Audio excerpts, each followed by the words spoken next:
So in this video, we're going to be doing a driving tour through the southernmost part of Lexington County into the more rural areas. Specifically, we're going to be heading down to Pelion, Swansea, and Gaston. I will let you know where we got started at in just a minute. But if you watched my most recent new construction video, I've talked a lot about how a lot of developments are pushing into the more rural areas as it's getting harder and harder for those builders to find land closer to the town area. So with that said, I've gotten a lot more question about these areas.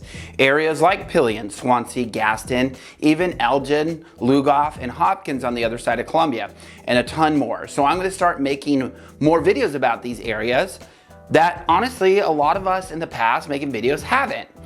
Again, there's tons of videos about the main areas of Lexington, Columbia, and Lake Murray, and I'll continue to do those videos and make more. But since more and more people have been asking about these areas and more developments are popping up in these areas, that's why I figured it was time to start tackling these areas and starting with right here in rural South Lexington. And truth be told, there really are a ton of new developments. I mean, one builder alone has 4 neighborhoods already announced. One with lot sizes on average around 0.35 acres, which I know a lot of y'all ask about, those larger lots. And another that honestly took me by surprise about the potential of what this development could be. And I don't say this lightly when I say there hasn't been any neighborhoods to this extent in quite some time. And so that's why I wanted to tackle it. But either way, as we're kind of driving down here, I want to point out a couple things, and I will circle back to where we started and some of the shopping there. But either way, up here on the left, we're going to come across, you'll see on the left side of the screen, the new South Lake Elementary School. This is part of the Lexington 1 school district, right there on the left-hand side of the screen right here as we're passing. This is going to actually be the entrance for the buses and that type of stuff. The actual entrance for parents, for those considering moving to this area, is going to be up here at this turn right here. After this, we're rolling up to, you see the sign Bluefield. So the Bluefield neighborhood, to give you an idea, I've made a ton of videos about this neighborhood in the past, but this neighborhood is actually coming close to their final phase. Surprise, I know, right? But to give you an idea, this neighborhood has homes ranging from 3 beds to 6 beds, 2 baths to 4.5 baths, from 1,476 square feet up to 4,330 square feet. Pricing from the mid 200s to the high 400s. Amenities like a pool, lazy river, cabana, playground, dog park, and so much more. Again, the final phase is expected to start next year. Now, a lot of those larger houses, from what I told, are going to be phased out, and we're going to see more of the smaller houses in there. But if Bluefield interests you, again, final phase coming soon. We did, just to give an idea, we're crossing over into the area that is zoned for Lexington School 2 school district. That elementary school, the new one, is Lexington 1. We will touch back into Lexington 1, heading to Pelion, but I'll talk about that when we get out to those areas and those schools. Now, as we pull up here, again, I will circle back to that shopping, but you might have seen a sign. First one, Crystal Springs Lake. I'll bring that up later as we pass another sign, as it's kind of in the middle there, but there's another one, they might have taken it down. There's a neighborhood up here that's gonna be on the right-hand side of the road that I'll point out when we cross it. I had a client buy in there, and this was back probably 2021, and I was told about this neighborhood, Belgrave by Stanley Martin Homes. Now, it looks like the sign is down, but when I was told about this neighborhood 3 years ago, I checked, and on their social media site, they actually put up a post saying that they're gonna be homes starting in the 100s. Homes ranging from 1,100 square feet up to 2,100 square feet.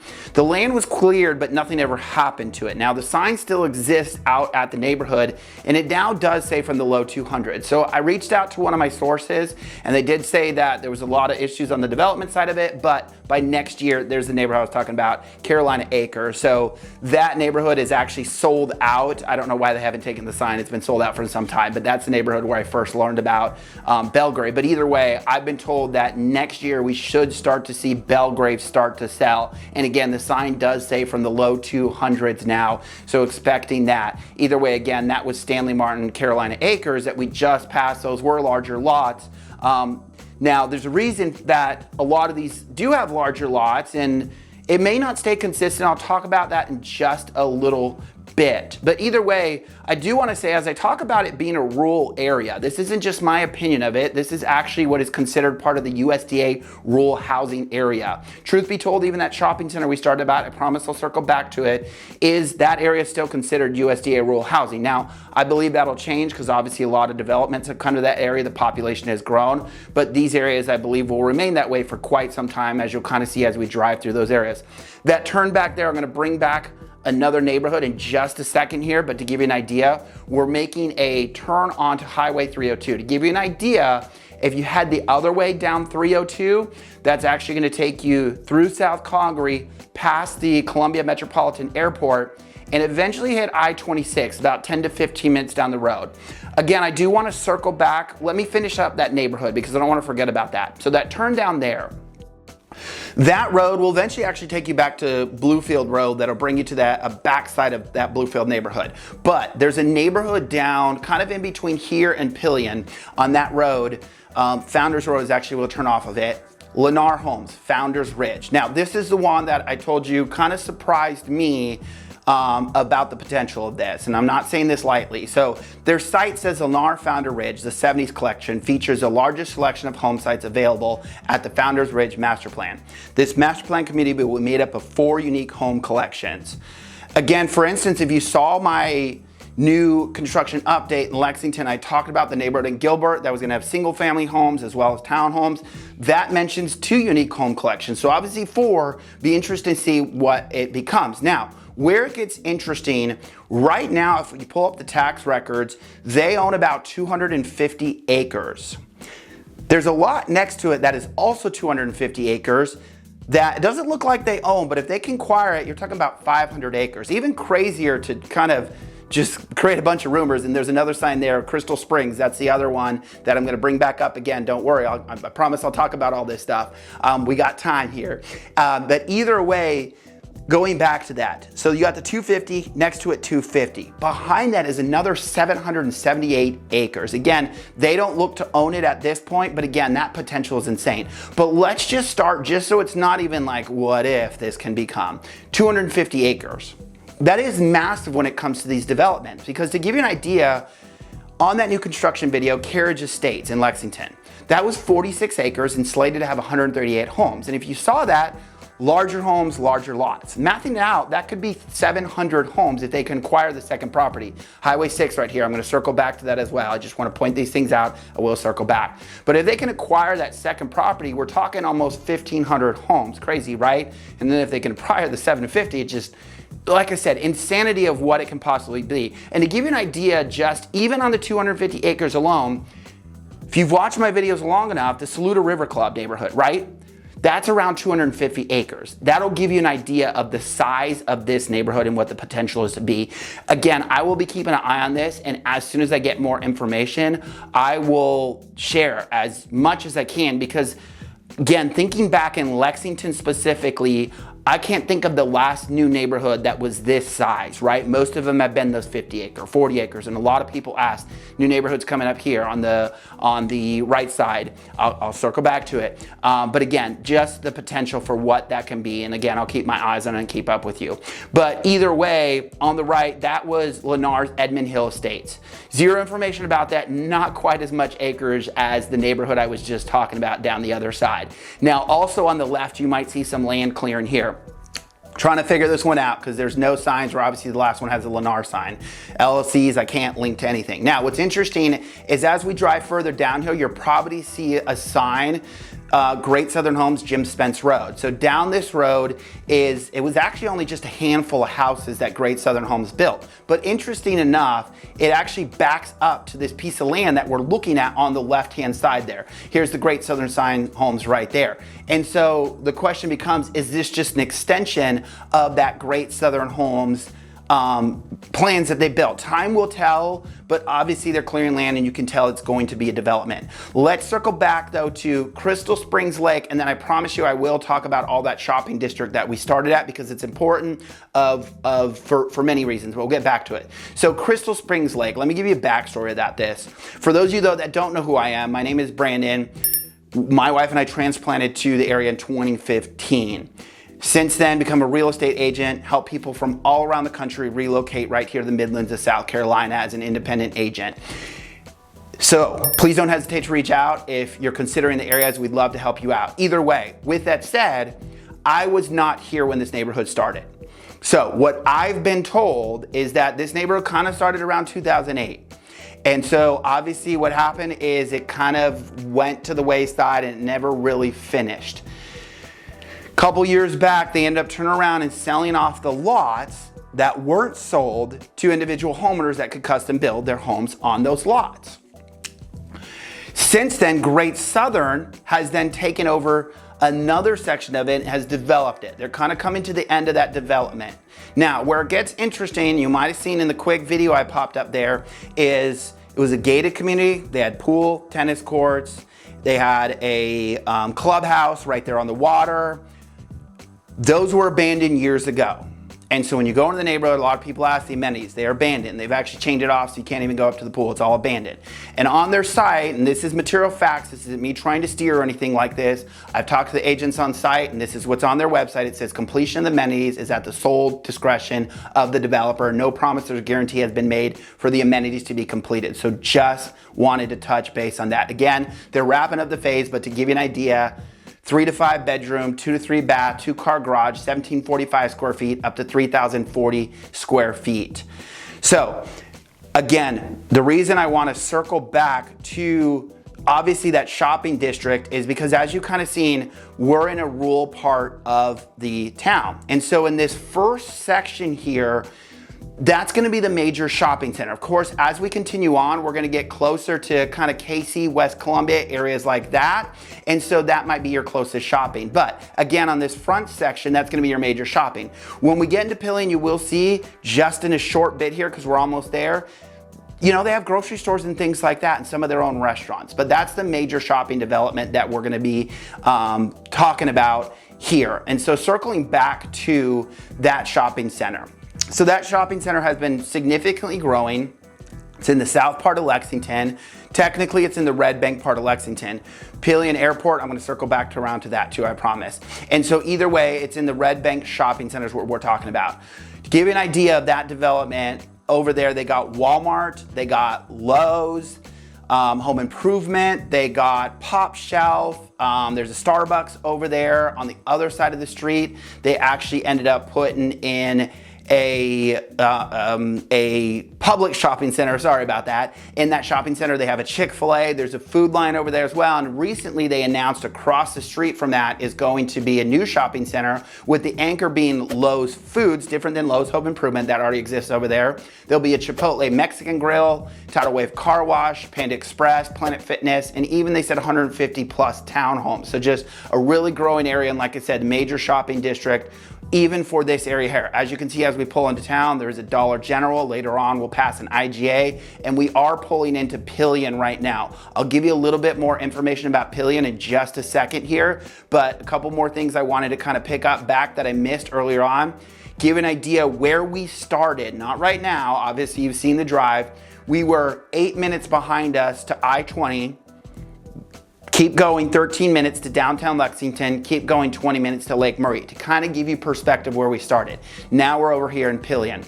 I'm gonna give you some details about Pelion, but I wanted to point out back there, like I said, Pelion Airport. This is a small airport, kind of more, the county owns it, so it's not like a private airport, but it's a small airport, not the big one like Columbia Metropolitan that I said is down Highway 302. But either way, funny backstory, when we first moved here, I was an EMT. For those that don't know this, I was an EMT in California, and then when we first moved here before I got into real estate.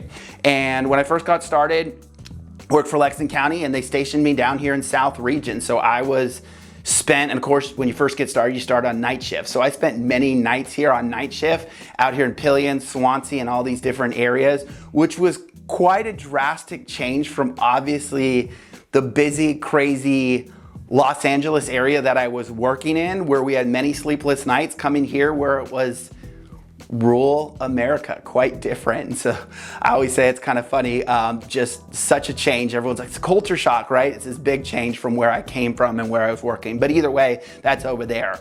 The other thing I missed out that I pointed out, Highway 6. So we are gonna loop back to that because again, like I talked about with that South Lake aspect, that's gonna give you perspective of basically, if I live in these areas, how long is it gonna take me to get to the interstate? If I wanna go to Walmart, if I wanna go to Lowe's Home Improvement. Like I said, you can see here in town, couple little restaurants, IGA grocery store, Dollar General, Dollar Tree, but not, you know, these big chain stores that you see back where we started at. And so that's why I wanna give you that perspective. So we're gonna drive through downtown Pelion, kind of loop around the back way, you'll see that. And then after I do that, we're gonna head back to Highway 6. We're not gonna loop back down the same road. I'm gonna kind of take you some back country roads and pick up, I believe it's about 1.5 miles I wrote a note up here, I'll get to it in just a second, but from that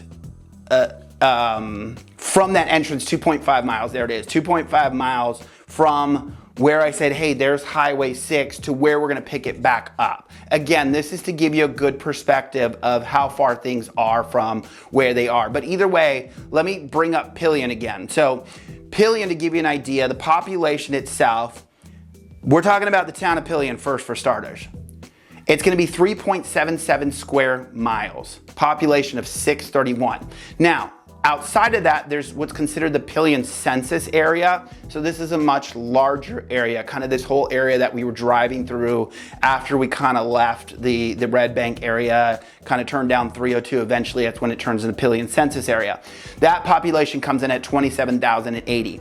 To give you an idea, the Red Bank area itself, which if you know Red Bank, it's really only from the interstate to Platte Springs Road, so it's not a big area.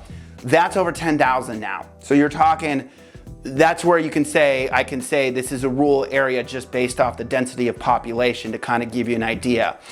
This area here, it's gonna be zoned for Pelion High School, Pelion Middle School, Pelion Elementary School, and Forts Pond Elementary School. In the beginning, we passed Forts Pond Elementary School when we first got into town of Pelion.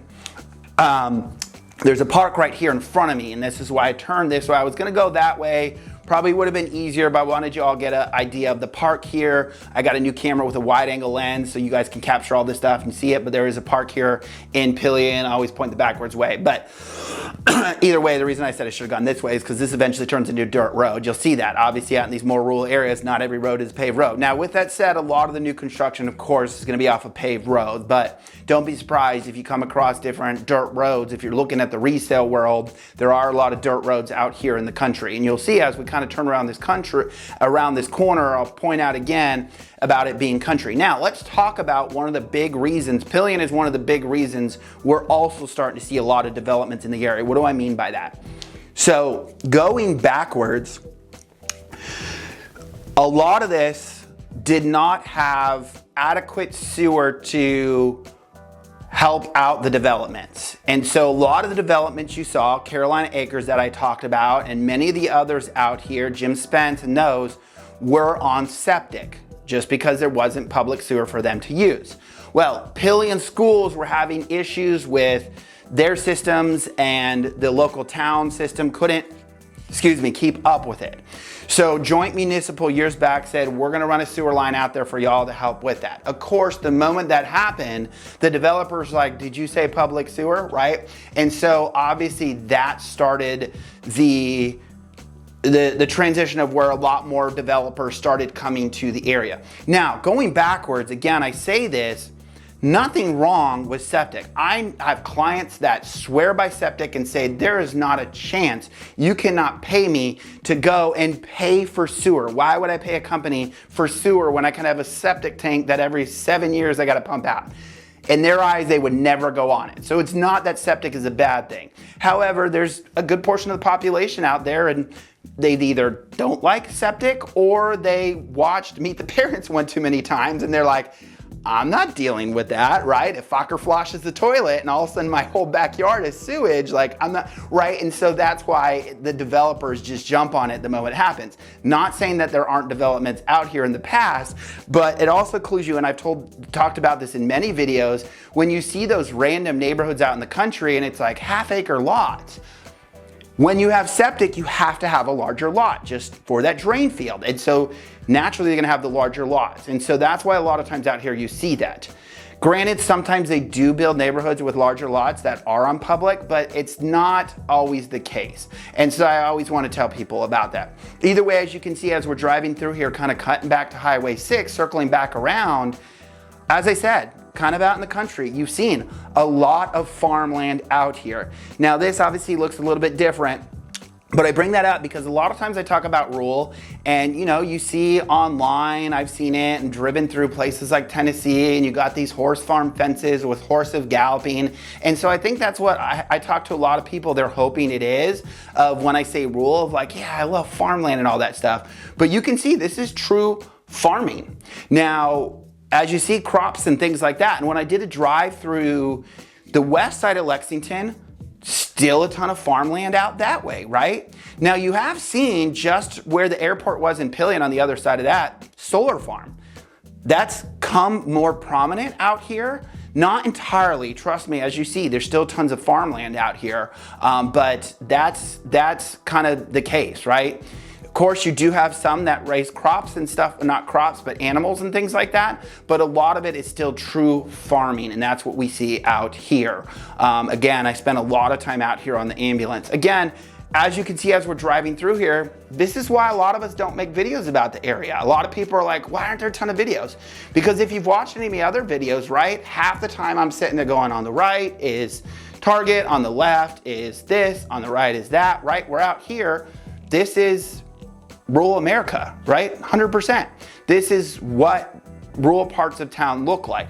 Not as much development. Now, granted, I hate to be the bearer of bad news, and a lot of people are gonna get mad at me in the comments, but what tends to happen, and we're not turning back on Highway 6 yet. We're turning on Fish Hatchery Road to give you an idea, and then we're gonna take this up to a roundabout, and I'll circle back around when we get to the roundabout to kind of point a couple things out when we get there. But either way, just kind of wanna remind you where we're at. And so either way, going back, what was I saying? Rural areas, pointing things out, driving through the areas and things like that. And so, yeah, I lost my train of thought there. Either way, I did want to kind of circle back and hopefully I remember what I was saying. I'm doing this a lot. So to give you an idea, a lot of people ask, how do you do the driving video? So I do map out where I want to drive first. I don't just aimlessly drive. So I give a map of where I want to go and what I want to cover. And so I have my camera mounted basically where my rearview mirror is, and I just drive the route. I do these in the middle of the day. It's when the lighting is best. Because otherwise you get the glare straight at the sun when you turn the corner and things like that, where when it's straight above, obviously it's the best lighting. So I do these in the middle of the day. I drive them, and then what I do is I come back, and there's things I know I want to talk about. But what I do is I bullet point. So I have bullet points. If you remember earlier, I said I have a bullet point in here that I want to hit. But outside of that, right below, I literally have the video playing so I can see where we're at. And so that's where you'll see me every once in a while. Hey, right here on this side is Highway 6. And so either way, that's how I go about making these videos here. And so either way, sometimes I can't time everything out right. And that's why I get lost, and all of a sudden I'm like, hold on, I gotta circle back to what we're talking about, and I will circle back to 302, but this reminded me of what I was gonna talk about is, right, making the videos about these areas and not making videos about them in the past. And where I'm saying is that I don't think people are gonna like this, but I'll talk about this when we pull into Swansea a little bit more. But obviously the builders have started coming to these areas. And so that means a lot of this area over time will end up getting more and more developed. People always say, oh, I'll move out there when the shopping comes and when this and that comes. Well, obviously the shopping center, Target isn't coming out here if there's, you saw the town, barely any people, right? Because it just doesn't make sense. And so the developments come first, the developers build, and then everyone kind of follows behind them, right? That's typical. I know everybody wants it the other way. They're like, if you put a Trader Joe's there, I'll move. They say, no, you move there first, and then we'll build a Trader Joe's, right? And so that's kind of how, right? Because again, I live in the south part of Lexington, where I talked about all that growth and development. And I remember everybody wanted Chick-fil-A. And we knew people that were with Chick-fil-A, and they said basically what they do is they run a census on the area of what's the population, what's the average income, like how many people are actually gonna come shop at Chick-fil-A, and once it matches that number, they build a Chick-fil-A, and we got our Chick-fil-A. Okay, I will circle back to 302, what I was gonna say about that, but we are pulling up to the roundabout at Highway 6. So again, like I said, about 2.5 miles, don't have that note in front of me anymore. Back that way down Highway 6 is gonna be back to 302 where I said Highway 6 down this way. Couple things I wanna point out. If we continue straight, and I will continue talking about straight because there's another development down that way as well. But again, 2.5 miles back was to where it was. Continuing straight down Fish Hatchery. Eventually that'll take you down to I-20, just about I-26 where we're gonna end this video. Down towards Casey. So again, we're gonna take this up to Swansea, through Gaston, down to basically where the interstate meets Casey. That road would eventually take you down there. I'll point it out when we get back down there. Don't feel like you gotta remember that. There is a neighborhood down there I'm gonna talk about in just a little bit, but I wanna talk about back down Highway 6 as well, because there is Peachtree Trails. These are hiking trails that run throughout the area down there. I have never intentionally walked it, I guess the best way to put it. So again, like I said, I was an EMT when I first started here, and when I was out here in South Region, this was day shift. We got a call for a distressed person down in the trail. And so they're hiking trails, so we couldn't drive the ambulance back there, so we strapped all of our gear on our back and we hiked, I don't remember, 1.5 miles back, met the people, thankfully they're okay, hiked them out of there. Like I said, everybody was okay. And so I've walked a portion of the trails, you know, just kind of rural terrain, as you can see looking around, not a ton of mountains or things like that. I thought someone told me there's a waterfall in the back. I don't quote me on that. This is what I was told. Never made it back there when we hiked to meet that. I don't randomly go on adventurous hikes. It's not me. We do adventurous stuff, but hiking is not one of them. So that's why I say I haven't been back there. But for those of you that do, I've had clients that are like, hey, where's a nearby park or trails we can go walking? Peachtree Trails. Again, like I said, that's gonna be halfway in between where that roundabout was in Highway 6. So all those neighborhoods I talked about, the Big Lennar neighborhood, Crystal Springs Lake, really close to that, and obviously some of these areas down here, so I want to bring that out. Either way, straight at the roundabout, going back to neighborhoods, because I know that's what a lot of y'all ask about. So going down that way is going to be another Lennar neighborhood. Like I said, ton of neighborhoods out here. We're not done with all of their neighborhoods. This one's gonna be Hernon Point. So this is a brand new neighborhood, so not a ton of information on it. Does look like those ones do have the public sewer, so not expecting the big lots like some of the ones that we'll talk about later on down the road. Nothing is started yet, but on their site, they do mention that they'll have homes ranging from 3 beds to 2 baths, 1532 square foot ranch plans, up to 5 bed, 3 bath, 2577 square foot homes. Again, no pricing with that, but we'll be keeping an eye out for that. And again, the name of that neighborhood is Hernon Point, and it's gonna be a couple minutes up the road if we would have continued straight at that roundabout. Let me go back to the thing I was gonna say about Highway 302, and this is just kind of a fun little did you know thing. Actually, before I say that, so you will notice, like I said, growth on the left here, this sign right here, for sale, future development. You can see how much acreage is still out here, right? And this kind of goes back to, I promise I'll get back to that 302 thing. It's really interesting. For me, it was really interesting to know.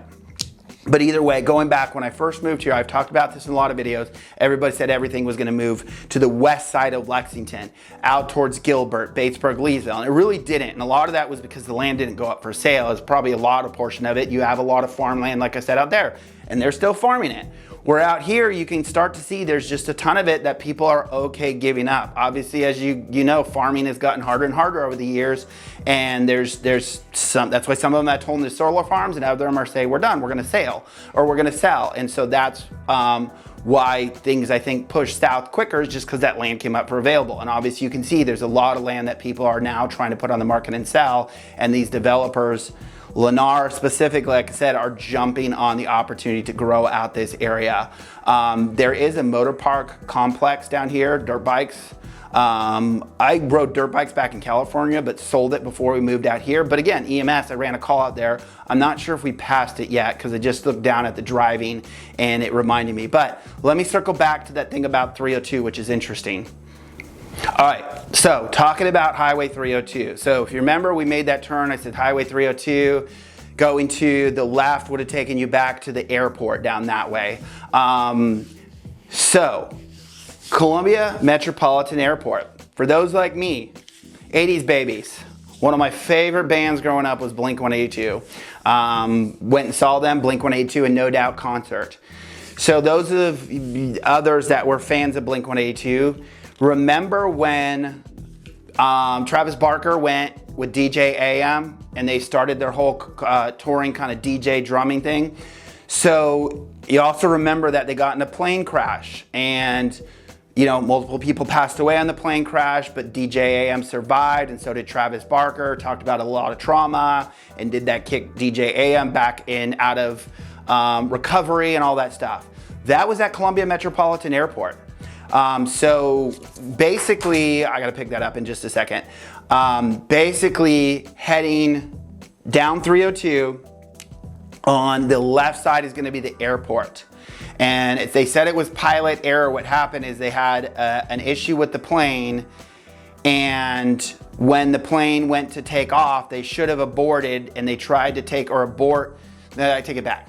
I read into this. So there was an issue with the plane, but they were past the point. There comes a point, I guess, when flying, I'm not a pilot, someone's probably gonna correct me and say, that's not true. So there's a point where when you're coming down the runway, if there's an error, you can't stop, it's just go. And we're just gonna have to try and make it, depend on the error.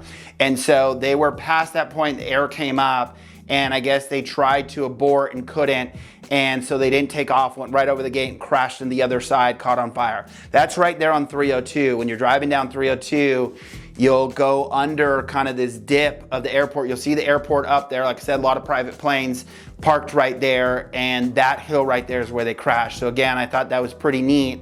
Sad story, obviously, but that was, I had no idea back in the day that was right here where I would once live. But either way, as we're kind of coming up here, I think we're getting ready to pull into Swansea off in the distance here.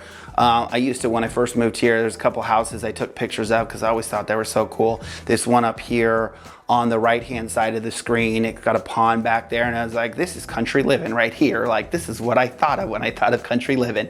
But either way, to point out as we pull into Swansea right here, so that's actually a Lexington Medical Center urgent care right there. Continue down those roads and it kind of loops around, that road loops around and connects back to the road we're gonna be turning on eventually. But you're gonna have a lot of the schools down that way. And I'll talk about what the schools are in just a little bit here. But we are pulling into the town of Swansea. You'll see me start slowing down. And I'm actually gonna make a loop through the town of Swansea.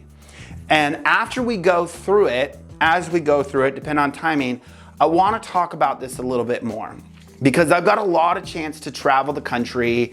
Again, my family's still in California, so a lot of times I hate flying, so I love to opt to drive. And so we get to explore a lot of the country when we do that and been to a lot of towns. And there's some interesting stuff I've seen throughout the years, and Pelion or Swansea happens to be one similar to a lot of towns I see. So we're gonna pull down here and you'll see a lot of this is just abandoned. Now, when we first pulled into town, you saw a train track. So, little backstory to Swansea, and then I'll talk about what I've learned through the years. So, originally this town was created as a stop for the southbound railroad, later the Seaboard Airline Railroad. Developed in this small town right there on the train tracks in Southern Lexington. Obviously, over the years, when railroads stopped being the prominent business that it was back in the day that thrived these towns, and that dried up, a lot of these towns just got abandoned. And it's always crazy to me, as I said, I've driven around a lot of country and you come into a lot of these towns, and what's always crazy to me is the infrastructure is so prime for a downtown just because of the way it was built around this railroad town. Easy to move things around and get around, park and walk around. Yet you think of like downtown Lexington, for instance.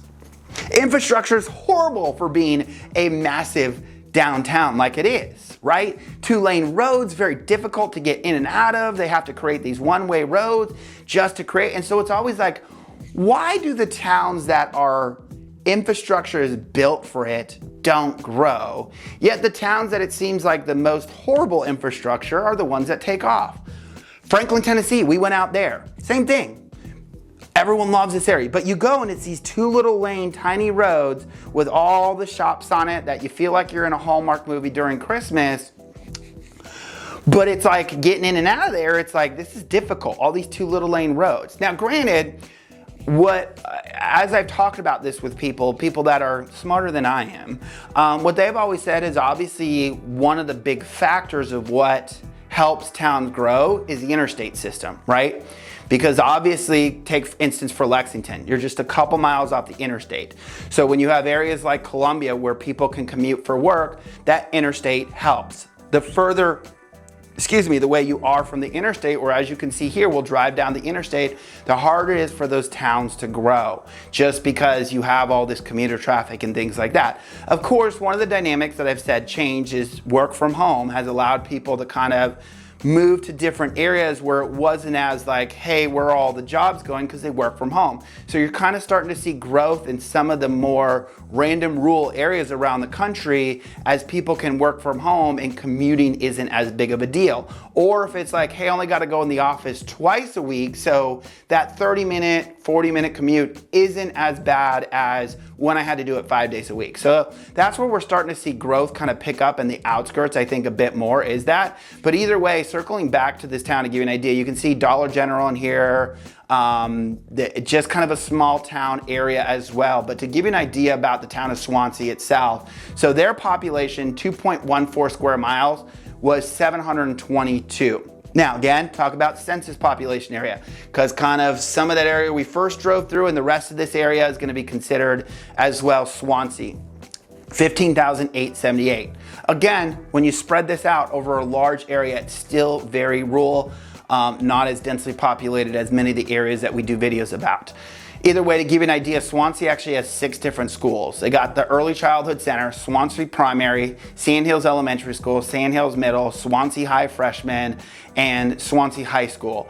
Like I said, a lot of them were that road when we first came in. I point out Lexington Urgent Care, and I said turn down that way, and a lot of the schools, a lot are gonna be that way. And as we come down this way, you might see a sign that says school, and that's kind of the loop around. It loops around back to there, and a lot of the schools are on that. Now, one of the other ones you'll catch as we're kind of leaving town, on the right side of the road, you'll catch it. We'll kind of go through a little bit of industrial and then catch it down there.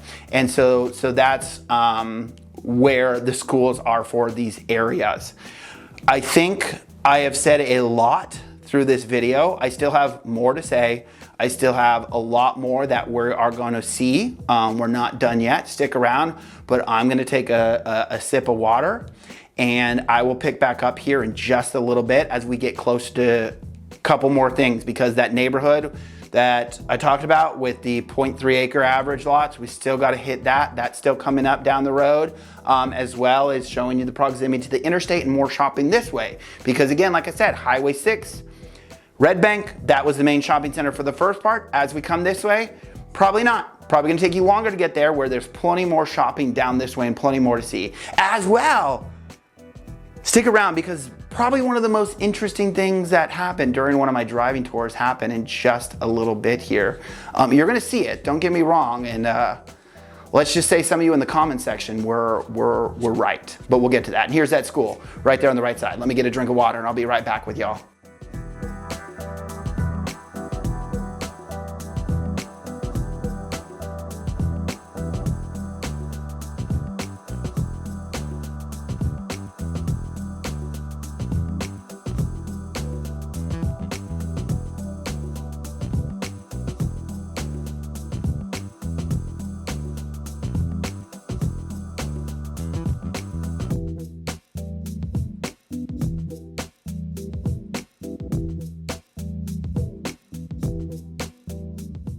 All right, so we're getting ready to pull into the town of Gaston, and you're about to see the interesting thing that happened during this video that turns out some of y'all are right. Before that happens though, another thing I forgot to point out. So again, I talked about how I live in Lexington, we're close to the south side, and the other thing about where we went, that Highway 6, and even when you're in Pelion, there's a turn. It's kind of the back way heading back to I-26. So recently when we've gone down to Charleston, there's been traffic off of 26 as they're doing some construction. And this is kind of the back way going through St. Matthews, puts you on the interstate. And so that kind of helps that cause as well for those. Here it comes. See that right there? Y'all talk about how the driver sucked. That guy just went around the cars in the middle lane to run the red light. So yeah, you are right. Some of the drivers out here are crazy. I've been told that some of the worst ranked drivers around, and there it is. You were right. You were right. I can't deny it. You know, as real estate agents, we're not allowed to give opinions, but that guy ran the red light. That was a material fact. South Carolina Real Estate Board. IGA right here, Dollar General. This is the town of Gaston, as I said. Population, to give you an idea, 5.21 square miles. 1,608, so a little bit bigger population than some of the other areas that we've been talking about. Gaston, you'll see, because its proximity, going back to what I was talking about earlier, to the interstate, has probably a little bit more development than some of the other areas. Some of the developers had been popping up here randomly throughout the years. Before it was Stanley Martin, Essex Homes built out here, Great Southern Homes, Ryan tried. Just a handful of developers have kind of slowly started to grow out here. And Lennar, as I talked about before, they threw a neighborhood out here as well. Not quite there yet. I'll point out when we get to it. I don't know if you see the signs quite yet. Again, I kind of start talking. I have a teleprompter up here that has my bullet points that I need to hit. And then, like I said, I point things out along the way. But I don't know if we saw the sign yet. Let me go back though. If I see it, I'll point it out again. If not, I'll circle back to it, I promise. But either way, like I said, with that population and the census area, I know I covered the census area and some of the others. So this is mixed into the Swansea and part West Columbia and Casey area, so that's why I don't have it. You can see more grocery shopping down here, a little bit more fast food. Like I said, a little bit more developed than some of the other areas we're in. That plant right there on the left, that's Diamond Dog Foods. They actually make Diamond Dog Food right here in the area. But again, as you can see, little more developed than per se we saw in Pelion and Swansea thus far. As I said, as we move down here, we're getting close to the interstate. So whoever told me that, sounds like they were right, because this area is growing a little bit faster. And as you see, we'll get down here more, and I'll point out the neighborhood. I know exactly where it's at, but I did want to go back again. Gaston area students attend schools in Lexington School District 4. So like I said in the beginning, we started in Lexington School District 1, touched on different districts. Here is Lexington 4 as well as District 2. Ton of schools, right? Francis Mack Intermediate, Sand Hills Middle, and Gaston Early Childhood Center, Sand Hills Primary, Sand Hills Elementary, Swansea High, Swansea High School, all back in Swansea and all those. So like I said, a really big mix of it around this area that you're going to be going to. Zoning Airport even High School, which is kind of the West Columbia area right by the airport. Pine Ridge Middle School, R.H. Fulmer Middle School in West Columbia, Common Green Elementary School. Like I said, it's kind of a hodgepodge mix over here, bigger area, and so that's what it is. I think we missed the sign, or it may be coming up here. But I wanted to point out, because it was interesting to me, because every time working EMS here, I drove down this road, there's a sign, and you may catch eye of it, we might have passed it, it says Copart. And I was like, oh, some kind of plant up there, I don't know what Copart builds.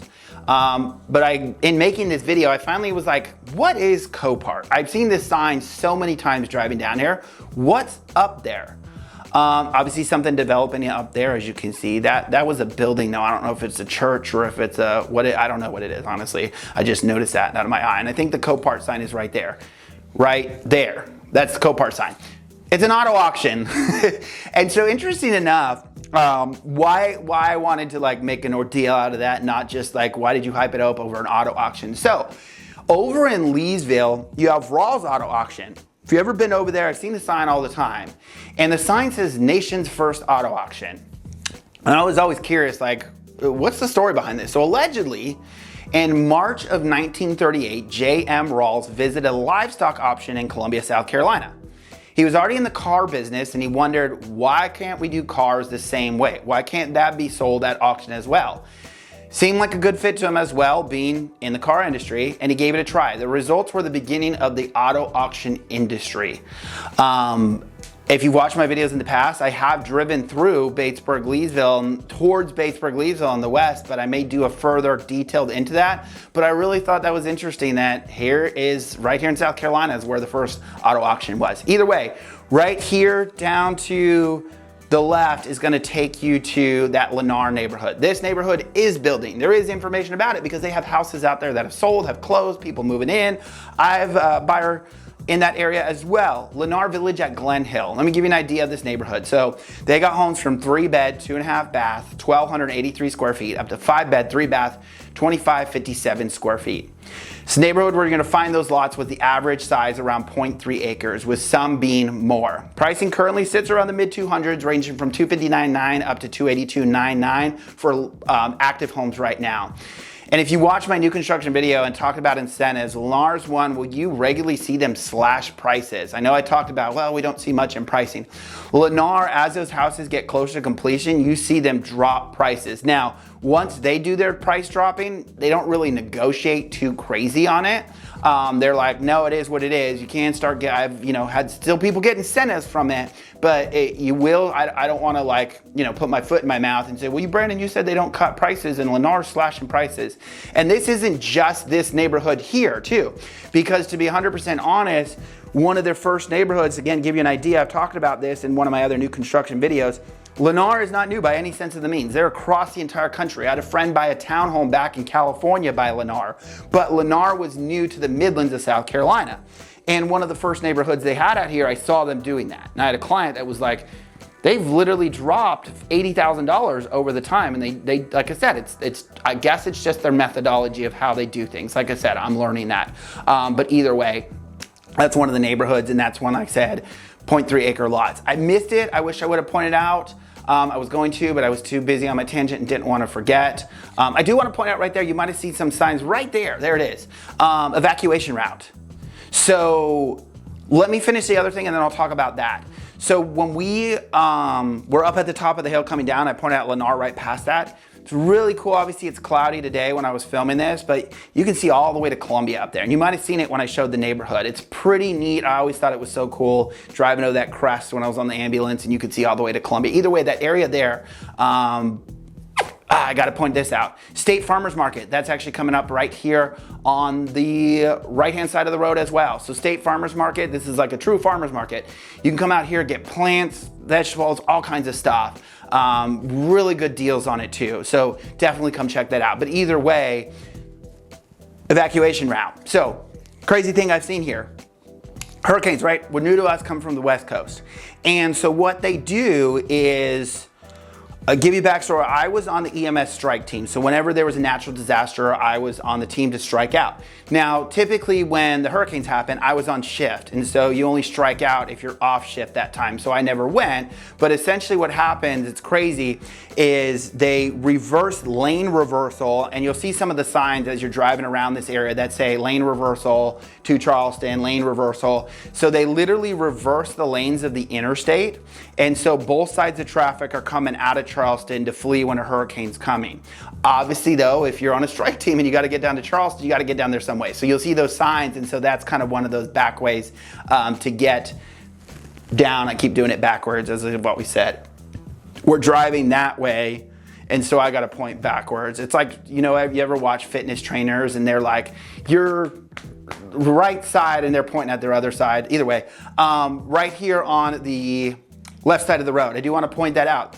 If you watch my videos long enough, so that's an industrial park. Let me just start there. That's an industrial park. There is some little golf stuff, putt-putt over here. You might have seen some putt-putt, little 3-hole golf driving range thing right there. Interesting, right? But so either way, the industrial park that I wanted pointed out, this kind of gives validation to the county. What do I mean by that? So I talked about in the videos where out in Chapin, there's this industrial plant that no businesses have gone to it over the years. This has been years. No business has come. That industrial park was built around the same time and is absolutely just about full. They have a full fire station in there just because of how fast it grew.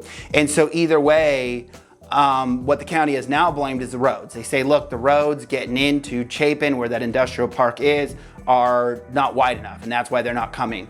Well, close to the interstate like this is and widen roads here, and sure enough, they are coming here. They did fill that industrial park. Either way, circling back, Fish Hatchery Road, right? Remember I told you that Fish Hatchery Road at the roundabout would eventually come back and catch back up? There it is. I told you didn't have to remember. I was gonna remember it, and that's where it is.